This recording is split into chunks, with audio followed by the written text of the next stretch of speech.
Dengarkan kabar baik, Tuhan bukan cuma mengasihi kita semua, tapi Dia sangat mengasihi kita semua. Mari ucapkan sesudah saya, terima kasih Tuhan Yesus. Karena saya sangat dikasihi Tuhan. Saya sangat diberkati Tuhan. Saya sangat dilindungi Tuhan Yesus. Saya adalah aset kerajaan sorga. Di dunia ini, di Jayapura, di tempat di mana saya tinggal, malaikat-malaikat Allah full mengelilingi hidup saya. Dalam nama Yesus, saya deklarasikan perkataan iman ini. Haleluya, amin. Saudara, kita adalah orang yang sangat dikasihi oleh Tuhan.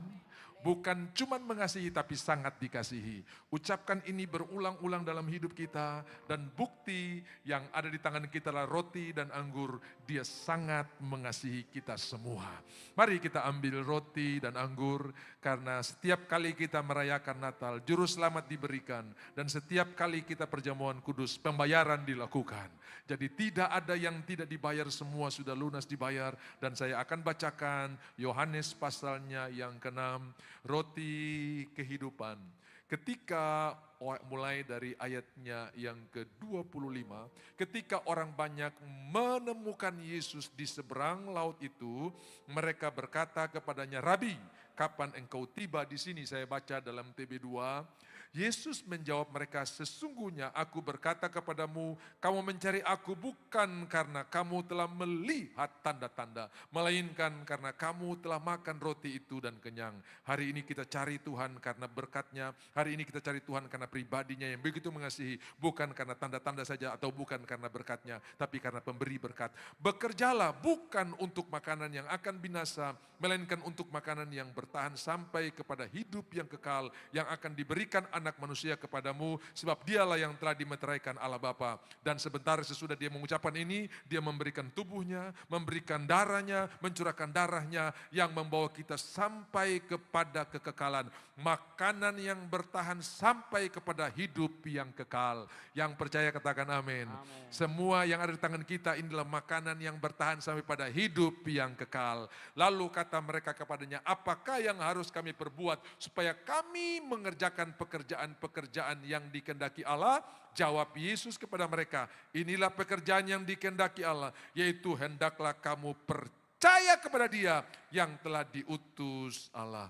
Saudara-saudara yang ada di ruangan ini, saya percaya semua kita adalah orang-orang yang sudah percaya kepada Tuhan. Bukan karena keluarga Kristen, bukan karena orang tua Kristen, tapi masing-masing kita telah secara pribadi menerima Tuhan dan Juru Selamat. Dan kalau ada di antara saudara yang belum menerima Tuhan dan Juru Selamat, hari ini sudah bisa ucapkan doa singkat, Tuhan Yesus, masuk dalam hatiku, aku terima Engkau sebagai Tuhan dan Juru Selamat. Terima kasih karena darah-Mu telah menyucikan dosa-dosaku, dan aku memandang hari esok dengan tertawa. Hari ini juga engkau menjadi anak-anak Tuhan, dan engkau diberikan kuasa untuk hidup dalam semua kemenangan. Yang percaya katakan amin. Nah, lalu ayatnya yang ke-30. Sebab itu kata mereka kepadanya, tanda apakah yang engkau perbuat supaya kami dapat melihat dan percaya kepadamu? Apakah yang engkau kerjakan? Nenek moyang kami telah makan mana di padang gurun, seperti ada tertulis, mereka diberinya makan roti dari sorga. Lalu kata Yesus kepada mereka, sesungguhnya aku berkata kepadamu, bukan Musa yang memberikan kamu roti dari sorga, melainkan Bapakku yang memberikan kamu roti yang benar dari sorga. Sebab roti yang dari Allah ialah yang turun dari sorga dan yang memberi hidup kepada dunia. Inilah tubuh dan darahnya. Maka kata mereka kepadanya, Tuhan, berikanlah kami roti itu senantiasa. Kata Yesus kepada mereka, akulah roti kehidupan. Siapa saja yang datang kepadaku, ia tidak akan pernah lapar lagi. Dan siapa saja yang percaya kepadaku, ia tidak pernah akan haus lagi. Saudara-saudara, saya percaya ada kepuasan yang melimpah dalam hidup kita. Walaupun gaji belum naik, jabatan belum naik, berkat belum datang. Di dalam nama Tuhan Yesus, apa yang Tuhan Yesus katakan, ia tidak pernah lapar lagi dan tidak pernah haus lagi.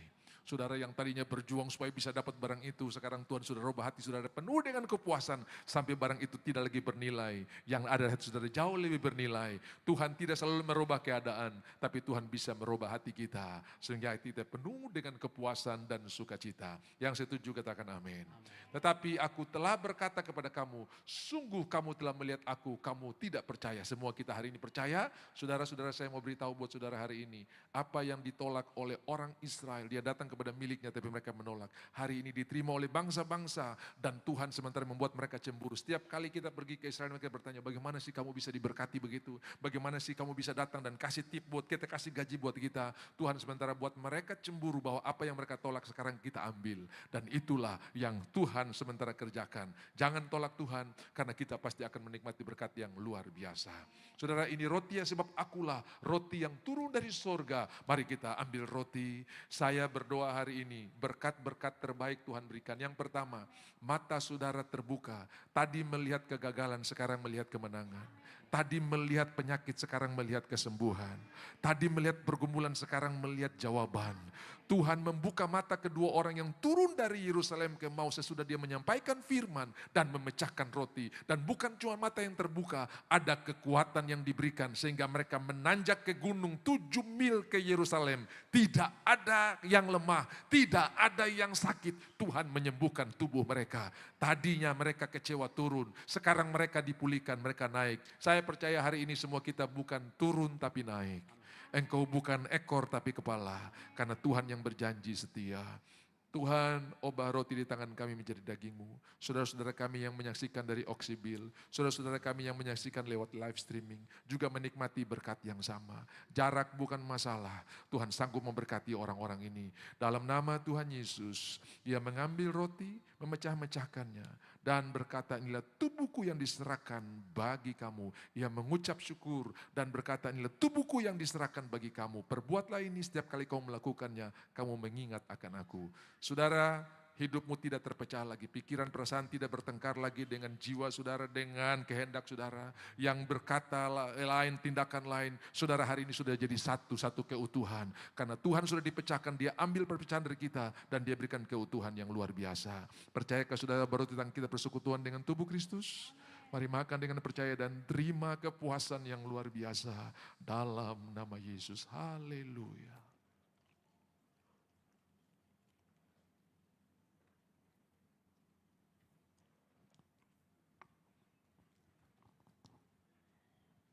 Ada beberapa saudara yang sangat tertekan, ada beberapa saudara yang sangat susah, karena apa yang saudara alami menurut medis tidak sembuh, karena saudara mengidap penyakit turunan. Menurut medis, apa yang diturunkan lewat genetika, lewat darah, tidak bisa disembuhkan. Tetapi hari ini ada darah yang suci, yang kudus. Dia mematahkan semua kutuk tadi, mematahkan semua kutuk-kutuk yang turun, dan hari ini yang turun ada kesembuhan. Saya sudah mendengar kesaksian orang-orang yang menderita penyakit turunan, hari ini bebas dari segala ikatan. Dia dibebaskan karena dia percaya Tuhan sudah memberikan kemenangan. Ambil cawan, ia mengambil cawan dan berkata, cawan ini adalah perjanjian baru yang dimeteraikan oleh darahku. Setiap kali kau melakukannya, kamu mengingat akan aku. Berhenti ingat garis keturunan, mulai ingat kita punya garis keturunan yang baru dari Tuhan Yesus Kristus. Dan hari ini pikiran saudara menang, perasaan saudara menang, darah itu nyawa. Kehendak saudara, kehendak yang baik, yang berkenan dan yang sempurna. Percayakah saudara bahwa anggur tangan kita adalah persekutuan dengan darah Yesus? Mari minum dengan percaya dan terima berkatnya. Dalam nama Tuhan Yesus. Haleluya. Terima kasih Tuhan, Engkau baik, sungguh baik dan teramat baik. Haleluya, haleluya. Yang sudah diberkati sama-sama katakan amin. Tuhan sangat mengasihi kita semua. Terima kasih, Tuhan Yesus baik dan teramat baik. Saudara, sekali lagi selamat hari Natal. Saya percaya saudara-saudara hari ini cara kita merayakan Natal berbeda. Karena kita merayakan dalam kesederhanaan, sebetulnya yang harus dirayakan itu Yohanes Pembaptis seperti yang saya khotbahkan. Karena orang-orang berdatangan sementara Maria ketika melahirkan, bahkan papa mamanya, tetangganya tidak ada yang datang, sudah sepi sepi sunyi. Tapi itulah kesenyuan, kesepian kita yang tertolak, yang tidak dianggap. Tuhan telah ambil semuanya. Sehingga hari ini kita mendapatkan penerimaan. Tidak lagi ada yang merasa malu, tidak lagi ada yang merasa tertolak. Aduh Pak, saya tidak dianggap. Hari ini itu tidak mengganggu saudara lagi. Karena yang memberikan kehidupan, menerima saudara tanpa syarat. Juru selamat telah lahir bagi kita semua. Semua bilang juru selamat. Semua manusia perlu juru selamat karena semua kita berdosa dan kehilangan kemuliaan Tuhan. Dan upah dosa ialah maut. Tidak perlu banyak dosa satu, bukan upah dosa-dosa. Tapi upah dosa, satu dosa. Dan Alkitab tulis, semua dosa adalah hutang. Saudara tidak bisa bebas hanya dengan berhenti berhutang. Tetap yang berhutang harus dibayar. Saya berjanji tidak akan berdosa lagi. Saya berjanji tidak akan melakukan hal-hal buruk lagi. Tetapi apa yang sudah kita kerjakan harus dibayar. Itu sebabnya doa Bapa kami berkata, ampunilah kesalahan kami. Forgive our debts, ya. Debts itu utang, saudara-saudara ya.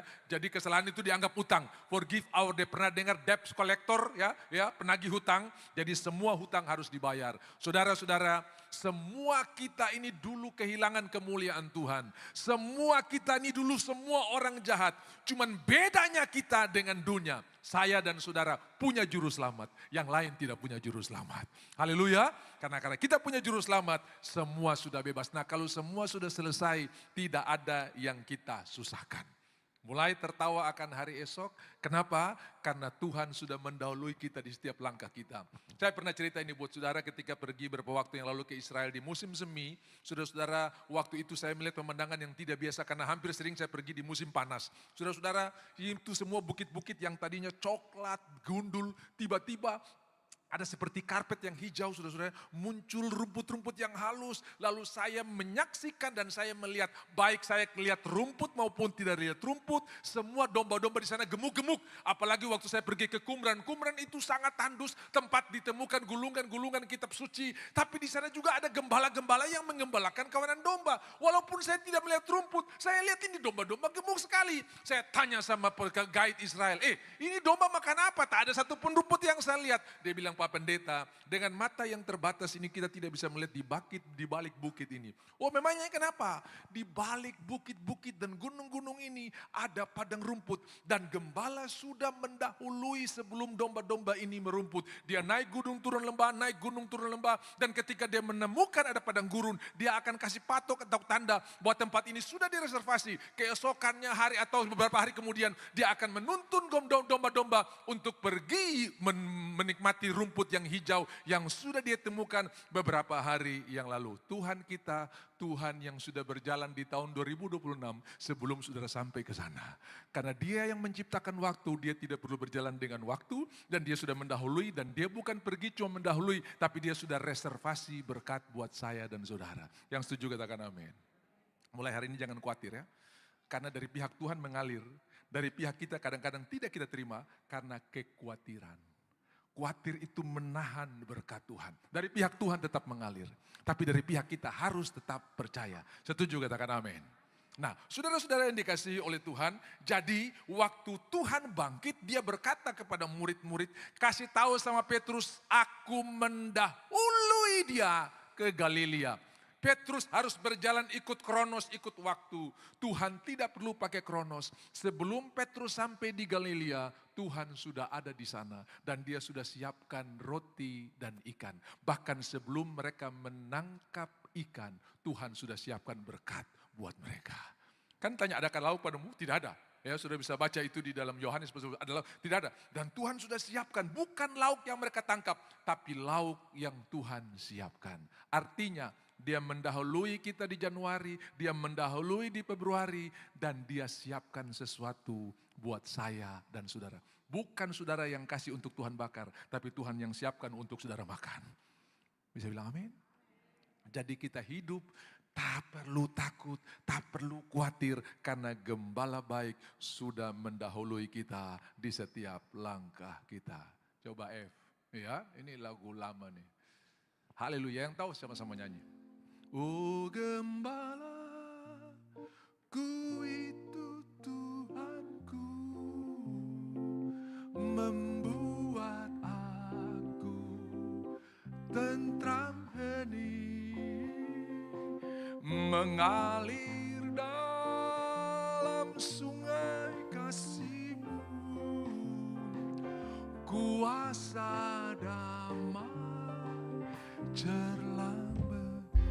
Tuhan sudah mendahului dan dia sudah reservasi. Saya bernubuat buat saudara, nikmati penyediaan Tuhan yang sudah Tuhan siapkan jauh sebelum saudara sampai di sana. Dan masing-masing kita, Tuhan sudah siapkan berkat-berkat untuk saya dan saudara. Ini yang saya sebut, setiap hari kita akan bertemu dengan kebaikan Tuhan. Haleluya. Kadang di bis bisa jadi kontrak besar. Kadang cuman di jalan berpapasan bisa jadi pekerjaan besar. Kadang cuman duduk ngopi bisa jadi proyek besar. Kenapa? Tuhan yang mengerjakan di hati kita. Nehemia cuma duduk ngopi dengan Hanani. Jadilah satu visi besar. Dia pulang direstui oleh raja, dikasih dukungan membangun tembok yang sudah runtuh. Cuman ngopi-ngopi. Artinya apa? Tuhan sudah mendahului kita dengan berkat-berkat yang luar biasa. Dia sangat mengasihi saya dan saudara. Amin. Dia sangat mengasihi kita. Saudara-saudara, saya ingin sampaikan kabar baik. Ini saya punya anak dua nih, dong dua aja seragam sama kamu dua di sini. Maju. Bapak mau kasih contoh. Ayo, mari sini. Maju sini kamu dua sini.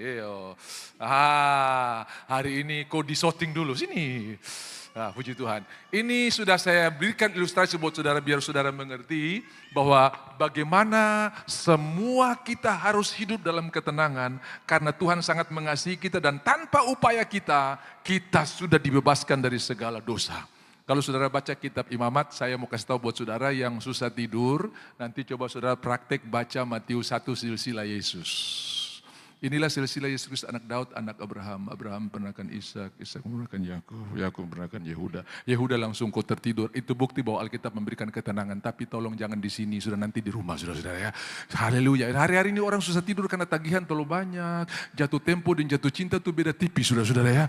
Jantung tak kancing semua, jantung berdegup cuma satu endorfin keluar, satu adrenalin keluar, saudara-saudara ya. Tapi saya berkata buat saudara, mau jatuh apapun tetap Tuhan memberikan kita kasih karunia.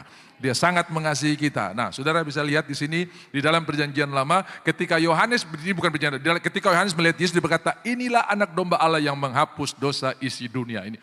Jadi Tuhan sudah menghapus dosa kita tanpa upaya kita karena kasih-Nya yang luar biasa. Jadi kalau ada orang berdosa, dia mau terima pengampunan dosa ya, korban penghapus dosa, maka dia akan bawa domba. Kebetulan bagus sekali domba ini sudah, ini jadi domba sudah, keren sekali ya. Dia akan membawa domba ke rumah Tuhan. Ya kau bawa domba, ini Bapak Imam, kau bawa, kau domba ini, ya bawa sini.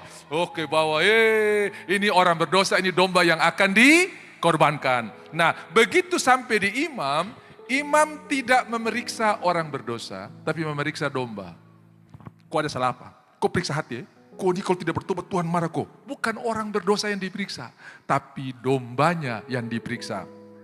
Makanya domba yang diperiksa itu dikarantina 4 hari, diambil tanggal 10, disembelih tanggal 14. Yesus masuk ke Yerusalem tanggal 10, orang bersoal jawab, saya tanya dan kami tidak menemukan salahnya. Tanggal 14 dia disalibkan dan di halaman bait Allah domba pasir disembelih, di bukit Golgota anak manusia disalibkan dan berkata sudah selesai. Nah, domba ini diperiksa, tidak cacat, tidak pincang, tidak buta, tidak korengan. Diperiksa saudara-saudara. Makin bagus domba ini, makin banyak berkat yang diterima oleh orang berdosa ini. Itu sebabnya tidak boleh cacat, tidak boleh bercela. Yesus diperiksa oleh imam-imam, orang-orang dengan tanda apa, dia tidak ditemukan salah. Lalu berhenti mereka bertanya, karena mereka tidak menemukan salahnya. Nah, begitu domba ini diperiksa layak, tidak ada celahnya, kau berlutut, kau jadi domba, jadi kau berlutut, ya berlutut, oke, berlutut. Nah, orang berdosa datang sini. Orang berdosa ini akan menumpangkan tangan buat domba ini, tumpang tangan. Ya, semua depu dosa, depu kepala angin, depu pemalawan sekarang pindah di domba ini. Lalu semua kebaikan domba ini akan pindah kepada orang ini. Sekarang orang ini jadi orang benar, domba ini jadi domba bersalah. Dan upah dosa ialah maut. Nah sekarang karena domba ini jadi domba bersalah, dia harus disembelih. Ini ambil pisau, kau sembelih dia. Cuma begini saya, gitu. Coba sembelih dia. Sembelih. Kau pura-pura jatuh. Gitu kira. Nah, jadi saudara-saudara, begitu orang ini disembelih, dia akan pulang dan berkata, sekarang saya sudah bebas. Sekarang saya sudah bebas. Saya bebas oleh darahnya domba Allah. Sekarang saya bebas, bebas, bebas, bebas. Haleluya. Bilang kiri kanan, saya duduk di sebelah orang bebas. Nah, salah satu pekerjaan iblis itu mendakwa kita. Kok masih banyak salah. Waktu dia dakwa saudara, ingatkan tentang salib. Semua sudah ditanggung oleh dia. Waktu saya didakwa, bilang semua sudah selesai. Dia pulang, cuman bedanya di perjanjian lama, darah domba 1 tahun expire. Mesti potong lagi. Tapi darah Yesus sekali untuk selama-lamanya. Makanya saudara-saudara kita hidup berkemenangan setiap hari. Karena Tuhan telah mengampuni kita. Yang mendakwa kita itu namanya iblis pendakwa. Jadi orang-orang yang suka mendakwa itu pasti satu aliran, satu frekuensi dengan itu Bapa itu saudara-saudara. Tapi orang-orang yang memberkati satu aliran dengan sorga. Bilang kiri kanan, saya tahu kok aliran sorga. Taruh kata dia masih suka mendakwa, hari ini langsung selesai tampias karena apa yang kau ucapkan pasti akan terjadi. Tuhan memberkati, tepuk tangan buat dua volunteer yang luar biasa ini ya. Mereka sudah jadi contoh. Jadi saudara-saudara, mengucapkan berkat tidak akan kembali dengan sia-sia. Setuju, katakan amin. Nah, biasa Natal ini hari kemerdekaan bagi anak-anak kita yang sebelum Natal suka tertekan dari orang tua. Betul tidak? Begitu tamu datang, anak bilang pas ini ada tamu pasti papa terbisa marah, mama terbisa. Dia lompat sana, lompat sini, dia kasih tunjuk dia aksi. Lalu kita sebagai orang tua akan proklamirkan begini, memang dia anak nakal Pak. Saudara, cari ayat yang baru diucapkan tadi tidak ada di Alkitab. Tapi coba saudara perhatikan, anak mama anak yang manis, anak papa anak yang dengar-dengaran. Dia masih lompat sana, ucapkan terus. Karena makin sering saudara tabur benih baik, pasti yang tumbuh kemenangan. Amin. Setiap hari kau siram benih rica atau cabai, yang tumbuh bukan nanas, yang tumbuh pasti rica. Setiap hari kau siram benih firman Tuhan, yang tumbuh bukan masalah, tapi yang tumbuh pasti kemenangan. Firman Tuhan tidak pernah kembali dengan sia-sia. Tabur saja, Tuhan yang akan mengerjakannya. Aku menanam, Apolos menyiram, Tuhan yang memberi pertumbuhan. Masih ingat Mazmur 1? Yang ditanam di tepi aliran air. Berarti bukan tumbuh liar, ada tangan yang menanam. Saya dan saudara ada tangan yang menanam, bukan tumbuh liar. Kita bukan tumbuhan liar, tapi kita ditanam oleh Tuhan. Bisa bilang amin? Nah, karena tidak dibilang tumbuhan yang tumbuh di pinggir, tidak, yang ditanam. Ucapkan sama-sama, saya dipegang oleh tangan Tuhan dan ditanam di rumah Tuhan. Selalu hijau daunnya. Makanya saudara hijau semua sehat semuanya. Bukan karena vitamin yang saudara minum, tapi karena penebusan yang Tuhan kerjakan. Haleluya. Tadi pagi saya cerita, waktu saya jadi staf di gereja sebelum jadi gembala, maka kami punya hukum Taurat yang selalu kami umumkan di hari Minggu. Jemaat dengar, hari Senin itu hari off-nya pendeta. Karena hari off-nya pegawai negeri atau ASN, ya dulu PNS, sekarang ASN, itu hari Jumat. Sementara hari Jumat itu pendeta mulai kerja. Doa puasa, doa malam, besok hari Sabtu, doa persiapan, hari Minggu pelayanan, pica-pica. Hari Senin, hari off-nya pendeta. Amin jemaat, amin. Sekali lagi kami ingatkan, hari off-nya pendeta, tolong dihargai. Karena saudara pas off di hari Jumat, pendeta mulai kerja. Jadi hari Senin itu hari off-nya. Satu ketika saya sudah makan siang, pergi ke tempat tidur mau istirahat karena Jumat, Sabtu, Minggu sudah melayani luar biasa. Tiba-tiba ada orang toki pintu, ketuk pintu minta pelayanan. Saya bilang dia kemarin duduk paling depan dan dia bilang amin, amin. Waktu bilang hari off-nya pendeta dia yang paling pertama amin. Kenapa dia melanggar hukum Taurat ini saudara-saudara ya. Lalu saya mulai ngedumel di dalam hati. Tolonglah orang ini Tuhan supaya dia mengerti. Kalau boleh sebelum saya amin, dia ingat aminnya kemarin bahwa hari off pendeta hari Senin. Dan dia akan permisi cepat-cepat minta maaf karena saya salah hari. Harusnya saya datang hari Selasa, tapi saya datang sini minta maaf saya salah lihat hari. Tapi ternyata dia tidak pernah pulang-pulang, saudara-saudara. Dia tetap tunggu. Lalu saya berdoa, Tuhan, saya keluar ke tidak. Saya umumkan ini. Saya kalau tidur terus saya tidak salah. Tapi Tuhan bilang begini, keluar dan layani orang itu. Saya bilang, Tuhan kok bisa begitu? Sebab istirahatmu dan jiwanya jauh lebih berharga daripada istirahatmu. Tuhan, saya terpuas sampai di situ. Tuhan lanjutkan, siapa yang kehilangan karena aku, dia akan mendapatkannya. Tapi siapa yang mempertahankan akan kehilangan. Siap Tuhan, saya keluar. Saya layani kurang lebih 1 jam, 1,5 jam. Orang itu dipulihkan, habis didoakan pulang. Saya menemukan diri saya jauh lebih sehat daripada saya harus istirahat 1,5 jam. Apa yang istirahat tidak bisa lakukan, Tuhan bisa lakukan. Makanya bangun hidup saudara di atas tangan Tuhan dan pekerjaan Tuhan yang luar biasa. Jadi kalau tomat organik terlambat datang di Jayapura, kau tetap sehat, saudara-saudara. Amin. Aduh Pak, kapal terlambat masuk ini, saya setengah mati nih, saudara enak badan ini. Dengarkan, kita tidak bangun di atas hal-hal ciptaan, tapi kita bangun di atas penebusan. Yang setuju katakan amin. Hari itu saya menemukan diri saya lebih sehat. Lalu Tuhan tunjukkan, waktu Yesus berjalan di Samaria, pergi ke Samaria, dia melewati padang gurun di tengah hari tua yang panas sekali. Sudah tahu di padang gurun itu kalau panas luar biasa. Dan Alkitab tulis Yesus sangat letih. Bukan cuma letih, tapi sangat letih.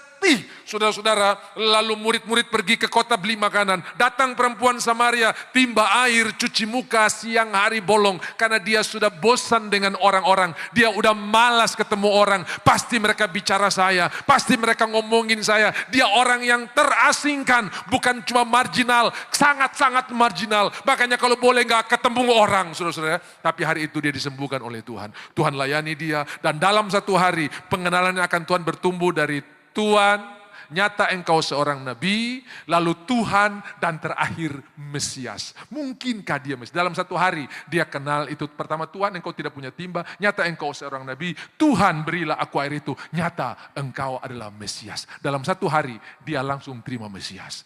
Dan saudara tahu, waktu murid-murid datang dari kota, mereka menemukan Yesus somera. Saudara, siapa kasih makan dia nasi kotak ini? Siapa ada kasih makan dia nasi padang ini? Tadi dia sup pucat setengah mati, sekarang kau sudah merah. Lalu Tuhan berkata begini, makananku ialah melakukan kehendak Bapa dan menyelesaikannya.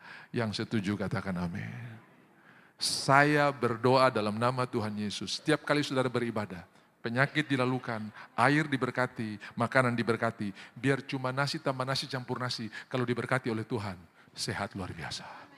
Biar capcay, fuyung hai dan hai-hai yang lain, saudara. Tapi kalau berkelahi di meja makan, itu jadi penyakit, saudara. Betul ke tidak? Tadi malam ada ibu yang bersaksi, Bapak saya tidak boleh terlambat makan. Tapi tadi saya ibadah, saya terima perjamuan kudus. Dan saya berkata, Tuhan makanan ini makanan yang sebenarnya. Saya sehat. Dan dia kalau sampai terlambat makan, pasti bermasalah lambungnya. Hari ini saudara, kita bangun di atas karya Tuhan yang sudah selesai. Bukan karena obat, tapi karena kuasa Tuhan. Dokter saja berkata, obat tidak menyembuhkan, hanya mengurangi rasa sakit. Tapi Tuhan yang menyembuhkan. Bisa bilang amin? Mulai hari ini, melayani Tuhan tidak sia-sia, beribadah tidak sia-sia. Tak berwaktu hari ini. Saya memang mengerti, saudara punya muka ini, ada yang pikir pendeta cepat, saya pun berenebon, belum kasih panas ini. Ini sebentar kalau tamu datang, saya belum pulang, ini semua masih dingin ini, saudara. Saya mengerti, dan saya akan selesai tidak lama sebelum saudara akan kacau karena sudah waktunya panaskan, tamu-tamu sudah datang, saudara-saudara ya. Tapi tenang saja, ya, tenang saja, saudara. Haleluya, bilang kiri kan pendeta kau tahu ya. Tenang saja saudara ya, karena selalu melimpah anugerah Tuhan di bidang-bidang yang saudara tidak khawatir. Sekali lagi, anugerah Tuhan selalu melimpah di area atau bidang yang saudara tidak terlalu khawatir. Kalau saudara tidak terlalu khawatir soal uang, uang itu ada aja. Tapi kalau saudara khawatir tentang uang itu, biar uang limpah, saudara rasa hidup dalam kekurangan ini, saudara ya. Tapi kalau saudara tidak khawatir, selalu melimpah yang baru, selalu melimpah yang baru. Saudara, ada orang yang tidak sakit, cuma lihat temannya sudah beli sepatu olahraga, tiap hari jogging. Jangan-jangan saya juga ini, mesti olahraga, jangan-jangan saya jantung kayak dia. Betul, kena jantung, saudara. Karena apa yang kita takutkan itu yang menimpa kita. Tapi sudah sehat, saya tenang saja. Firman Tuhan berkata, engkau bukan turun tapi naik sehatku. Makanya saya ajak saudara, kenapa tiap minggu setiap saya berdoa, kita punya tensi normal. Kita punya pankreas bagus. Kita punya ginjal baru, kita punya jantung baru. Saudara, ada orang yang sudah siap di bypass, lalu sementara menunggu persiapan untuk di bypass, dia ingat Tuhan bahwa ucapan syukur itu membuat Tuhan bertakhta di atas puji-pujian. Lalu menunggu dokter untuk melakukan operasi bypass, dia menyembah Tuhan. Semua baik, apa yang kau berbuat baik adanya. Dan sudah tahu prosedur operasi kan? Walaupun sudah tahu, tetap harus dicek dulu sebelum akan diambil tindakan. Dan waktu dicek, dokter bingung. Baru kemarin kita sudah lihat di komputer jelas ada penyumbatan. Kenapa sekarang nih penyumbatan sudah diulang lagi? Jangan-jangan kabel putus kah? Komputer rusak kah? Akhirnya dokter bilang begini, mohon maaf Pak. Kami tidak tahu apakah kami punya komputer rusak atau Bapak mengalami mujizat. Tapi kemarin benar-benar ada penyumbatan. Hari ini sudah tidak ada lagi. Karena begitu kita bangun di atas tangan Tuhan yang luar biasa. Jauh lebih hebat dari tangan dokter. Tuhan melakukan perkara yang luar biasa. Boleh bilang dalam hati saudara, saya punya jantung yang baru. Amin. Hari ini saudara jangan pakai lift. Naik turun tangga 2 kali. Sudah tidak ada yang hosa-hosa lagi saudara ya. Semua sudah sehat diberkati oleh Tuhan. Yang setuju katakan amin. Saya sudah melihat dan menyaksikan banyak orang asma disembuhkan oleh Tuhan. Pak, ini susah sembuh karena ini dari turunan. Tuhan sudah mematahkan. Darahnya sudah menyucikan kita semua. Yang setuju bilang amin. Hari ini saudara menikmati berkat-berkat Natal. Di mana makin hari kita makin diberkati. Makin hari kita makin sehat. Makin hari kita makin ditolong oleh Tuhan. Dan sesuai saya janji tadi malam. Mari kita lihat Mika pasalnya yang kelima. Saudara, nubuatan yang diucapkan oleh Mika ini kurang lebih 715 sampai 745 sebelum digenapi, ya. Ayatnya yang kedua di Alkitab elektronik, tapi di ayat Alkitab kertas itu ayatnya yang pertama, ya. Mika pasalnya yang kelima dikatakan begini, tetapi engkau, hai Bethlehem Efrata. Kenapa disebut Efrata? Karena ada Bethlehem di daerah lain. Makanya disebut Kana yang di Galilea, karena ada Kana di Syria. Di Indonesia ini yang namanya kota baru banyak, ya toh. Jadi mesti kota baru yang di mana dulu, ya? Kota baru yang di mana dulu. Nah, saudara-saudara, dikatakan Bethlehem Efrata berarti Bethlehem yang di Efrata ini. Di mana sana ada Daud, kemudian di sana Naomi dan Ruth juga pulang, lalu di sana itu Rahel melahirkan Benyamin lalu meninggal, dikuburkan di Bethlehem Efrata. Nah, hai engkau Bethlehem, hai Bethlehem Efrata, hai yang terkecil di antara kaum-kaum Yehuda. Jadi di tengah-tengah kota Yehuda dia terkecil. Boleh saya tanya di sini, ada saudara yang dulu di kelas terkecil nilainya? Tapi Tuhan bisa angkat jadi direktur perusahaan? Aduh Pak, saya dulu IQ jongkok sekali hancur. Tapi sekarang Allah yang anugerah Tuhan. Aduh Pak, saya dulu kalau pelajaran ingat-ingatan paling parah. Tapi sekarang aduh saya bisa mengingat setiap detail. Kalau ada Tuhan yang terkecil, jadi luar biasa. Ini terkecil loh, nubuatan terkecil. Mari kita lihat apa yang dikatakan oleh ahli-ahli Taurat ketika Herodes bertanya. Coba lihat di Alkitab, di manakah dia Mesias yang akan dilahirkan. Matius pasal 2 ayatnya yang ke-6. Dikatakan di sana seperti begini. Matius pasalnya yang kedua, tetapi engkau dan engkau Bethlehem tanah Yehuda, engkau sekali-kali bukanlah yang tadi bilang yang terkecil, sekarang bukan yang terkecil. Sepertinya ada kontradiksi, bukan saudara.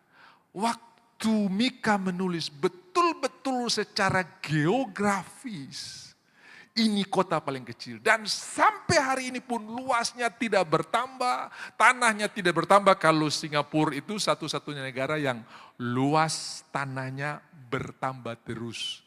Kenapa? Karena tanah dari Indonesia yang dijual ke sana dipakai untuk reklamasi. Karena di Singapura itu tanah mahal sekali dan pemerintah Singapura tidak menyiapkan lahan untuk kuburan. Kalau saudara warga negara Singapura, mati Singapura langsung kremasi. Karena tidak ada lahan kuburan. Ya, lahan bertingkat ada tapi kuburan bertingkat belum ada di sana saudara-saudara ya. Semua dan hampir sebagian kota Singapura itu ada di bawah tanah. Jadi yang di atas tanah dan di bawah tanah itu hampir sama. Saudara kalau turun pakai MRT itu di bawah tanah, begitu turun langsung keluar mall. Mallnya masih di bawah tanah, saudara-saudara. Jadi kota di bawah tanah dan di atas tanah itu hampir bersamaan. Makanya saudara-saudara tanah mahal sekali, mereka beli tanah dari Indonesia tiap hari direklamasi, tambah hari tambah banyak. Jadi kalau sudah terbang dari Batam pergi ke Singapura, sudah lihat Kepulauan Riyadh, Kepri itu botak semua. Dulu hutan, dulu hijau, sekarang tinggal tanah merah semua. Kenapa? Tiap hari dicukur jual ke sana. Jadi saudara-saudara kita Putana ini sudah bikin luas banyak negara termasuk Singapura, saudara-saudara ya. Wih, hebat nih kita nih, sampai tanah air pun kita jual. Itu namanya penjual tanah air, saudara-saudara ya. Tanahnya diambil dijual ke sana.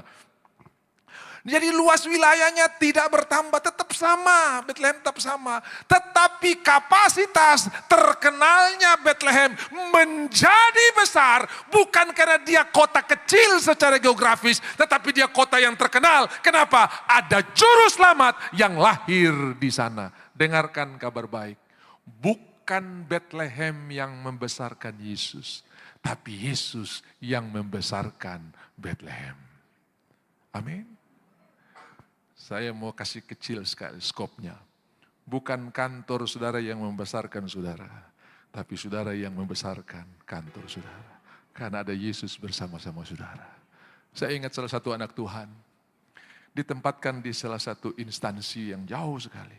Sejak dia ditempatkan, kantor itu menjadi tempat perhatian, bahkan semua instansi yang lain datang belajar ke sana. Kenapa? Selalu juara dalam administrasi, selalu juara dalam penggunaan keuangan. Dan sampai hari ini, bahkan dari Pemda datang belajar. Bukan kantor itu yang membesarkan dia, tapi dia yang membesarkan kantor itu. Karena di mana Yesus lahir, yang kecil tadi jadi terkenal. Haleluya. Jadi mungkin jabatan saudara di kantor kecil, tapi kalau engkau bersama dengan Yesus, kantor itu menjadi besar. Bukan kantor yang membesarkan saudara, tapi saudara yang akan membesarkan kantor itu. Amin. Lalu kalau kantor sebesar terus kopo insentif belum naik, jangan kecewa. Harap sama Tuhan, karena kita melakukan untuk Tuhan, bukan untuk kantor. Kalau harap sama instansi, kecewa. Tapi kalau harap sama Tuhan, tidak mengecewakan. Amin. Hari ini kalau saudara pergi ke Bethlehem, 3-4 jam antri di sana. Saya pernah Natal sekali di sana, saudara. Itu manusia, dan setiap kali Natal pasti presiden datang. Dari zaman Yasser Arafat, Mahmud Abbas sampai sekarang tuh saudara ya, pasti presidennya datang. Dan saudara-saudara, itu kita maju 55 senti saja, 55 senti saja. Untuk lihat palungan tempat Yesus pernah lahir. Lalu saya merenungkan begini, ini bekas Yesus lahir saja ini orang antri. Yang di dalam kita ini kan bukan bekas lahir toh. Dia ada di dalam ini. Yang di sana tuh bekas lahir, yang ini di dalam ini. Nah, kalau yang bekas lahir itu membuat Bethlehem terkenal. Saya percaya Tuhan yang ada di dalam akan membuat tempat di mana saudara bekerja diberkati oleh Tuhan. Hei engkau Bethlehem yang terkecil, begitu Yesus lahir, engkau sekali-kali bukan yang terkecil. Jadi dengarkan, mungkin hari ini instansi yang kau pimpin tidak terlalu terkenal, tapi ada Yesus di sana, itu akan sangat terkenal. Beda sekali di kantor ini hari ini. Dia punya penggunaan keuangan lain, pertanggungjawaban administrasinya bagus sekali. Karena Yesus, bukan karena kemampuan administrasi, bukan karena S1, S2 yang dia punya, tetapi karena Tuhan. Aku jauh lebih bijaksana, aku jauh lebih berhikmat, aku jauh lebih mengerti. Mazmur 119, dan saudaralah orangnya. Jabatan kecil, tapi pengaruh besar. Amin. Saya ingin bernubuat, saya sementara berhadapan dengan orang jabatan kecil, tapi pengaruh besar. Karena ada orang jabatan besar terhadap pengaruh. Tapi ada orang tidak punya jabatan, punya pengaruh. Yang membuat pesta di Kana berhasil. Bukan MC, bukan panitia pesta, tapi hamba-hamba yang tidak ditulis namanya. Hamba memang tidak perlu ditulis nama. Makanya Yesus sebagai hamba ditulis dalam kitab Markus, nggak ada silsilah. Matius ada, Lukas ada. Tapi Markus nggak ada. Karena hamba itu orang tak perlu tahu kau lahir di mana, kau orang tua siapa. Tak perlu, yang penting kau kerja. Hamba tidak perlu jadi silsilahnya. Tapi itu saudara-saudara dikasih oleh Tuhan. Hamba yang bersama dengan Tuhan. Mengerjakan perkara-perkara yang luar biasa. Hari ini percayalah, Tuhan yang pernah membuat Bethlehem yang kecil menjadi terkenal. Tuhan yang sama juga ada di dalam saudara. dan dia akan buat perusahaan. Pak, saya sampai hari ini mendaftar belum diterima. Saya hampir putus asa. Dengarkan, saya mau bernubuat. Kalau saudara mendaftar tidak diterima, artinya Tuhan lagi panggil saudara bikin perusahaan sendiri dan orang yang mendaftar buat saudara, bukan saudara yang mendaftar buat orang. Ini amin kurang percaya kayaknya. Mulai melangkah saja. Saya sudah bernubuat dari berapa tahun lalu, saudara-saudara yang bangun rumah jangan tunggu semen 100 sak baru bangun 1 sak. Bikin mulai. Aku mulai dalam nama Yesus. Nanti lihat Tuhan kirim begitu engkau ambil tindakan iman. Tuhan buka pintu-pintu semua. Brrr, mengalir berkat. Tapi kalau kau tunggu 100 sak baru kau bangun, semen keras kau tidak bisa bangun saudara-saudara ya. Karena jangan tunggu, melangkah saja. Tuhan pasti buka jalan. Di Surabaya, seorang pendeta, seorang gembala sidang mengajak jemaatnya untuk renovasi gereja. Lalu dia mengumumkan, saudara-saudara yang mau terlibat bersama-sama untuk kita akan renovasi gereja, tolong angkat tangan, saya akan berdoa. Tidak ada yang angkat tangan. Pengumuman kedua, saudara-saudara yang mau terlibat dalam pelayanan untuk merenovasi gereja, silakan angkat tangan, saya akan berdoa. Tidak ada, sampai ketiga kali. Cuma pendeta sendiri yang angkat tangan, saudara-saudara ya. Dan akhirnya, karena saudara tidak angkat tangan, dan saya angkat tangan, saya akan memulainya. Begitu ibadah selesai, besoknya hari Senin, dia pergi ke gudang. Istrinya tanya, mau pergi kemana Pak? Ke gudang. Mau ngapain? Cari gergaji. Mau bikin apa? Mau renovasi gereja. Loh, renovasi iya. Dia ambil triplex, lalu mulai gergaji-gergaji dalam nama Yesus. Aku mulai dengan hal kecil, yang bolong kecil ini saya akan tambah. Lalu ada seorang bapak yang tinggal tidak jauh dari gereja, selalu pergi ke toko bangunannya lewat di situ. Pak Pendeta, lagi bikin apa? Di tangannya ada gergaji dan ada triplex sepotong. Lagi renovasi gereja. Ini orang hampir pingsan karena dia pikir pendeta ini sudah gila, sudah ya. Sebab merenovasi gereja dengan triplex kecil sama gergaji satu itu kira-kira dampaknya apa? Tapi ternyata Tuhan bekerja. Waktu orang ini pergi bekerja, dia terngiang-ngiang ini pendeta. Waktu dia pulang malam, dia terngiang-ngiang ini pendeta. Dia bisa tidur, dia tersiksa sekali. Akhirnya dia datang dan bilang begini, Pak Pendeta, besoknya dia, saya yang akan tanggung semua biaya renovasi. Gara-gara saya lihat Bapak kemarin bilang renovasi, saya bisa tidur, saya terganggu sekali. Dan semua biaya untuk renovasi bisa saya yang tanggung. Ketika kita memulai, Tuhan akan melanjutkannya. Karena kita menyembah Tuhan yang besar, yang kecil akan jadi besar bersama-sama dengan Tuhan. Untuk memberi makan 5.000 orang sampai kenyang ada sisanya. Tidak perlu bakery, tidak perlu pabrik roti. Cukup 2 ekor ikan 5 roti. Jadi saudara dengarkan, yang namanya berkat itu bukan satu-satunya. Ini salah satu, tapi bukan satu-satunya pendapatan bertambah. Tetapi pengeluaran yang tidak penting dihalau oleh Tuhan. Walaupun pendapatan belum bertambah, tapi engkau akan lihat ada sisanya. Karena lebih baik 90% ditambah berkat Tuhan daripada 100% tanpa diberkati. Tidak pernah akan kurang, cukup. Tapi kalau yang kecil diberkati, Bethlehem menjadi terkenal. Gaji golongan yang kecil diberkati, tetap ada kecukupan dan tidak ada kasbon. Saya pernah dengar orang gaji 100 juta, tapi akhir bulan utang. Saya bilang ini, kau bisa seperti begini, tapi itu fakta. Sementara saya dengar ada orang golongan kecil, malah tiap bulan bisa saving. Kenapa? Karena ketika Tuhan memberkati, Bethlehem yang terkecil, sekali-kali bukan yang terkecil. Secara geografis tidak bertambah, tapi secara kapasitas Tuhan tambahkan. Ada pengertian-pengertian yang baru, ada hikmat yang baru, yang Tuhan berikan buat saudara. Sehingga setiap hari saudara akan melewati dengan perbuatan-perbuatan Tuhan yang luar biasa. Ingat, dia ada bersama-sama kita. Dia bukan cuma mengasihi kita, tapi dia sangat mengasihi kita. Amin. Selamat Natal, selamat menikmati karya Tuhan yang luar biasa. Yesus yang ada dalam saudara akan membuat hal-hal kecil menjadi luar biasa. Dulu engkau tidak terkenal, dulu engkau tidak punya kapasitas. Sekarang orang akan panggil, tolong kak ini, kau punya ide brilian, tolong kak ini, engkau punya keputusan luar biasa. Sekali-kali bukan yang terkecil. Bersiaplah, get ready, Tuhan akan genapi janjinya dalam hidup saudara. Mari kita bangkit berdiri. Kita bersyukur buat apa yang Tuhan kerjakan. Haleluya, haleluya, haleluya. Terima kasih Tuhan, terima kasih Tuhan.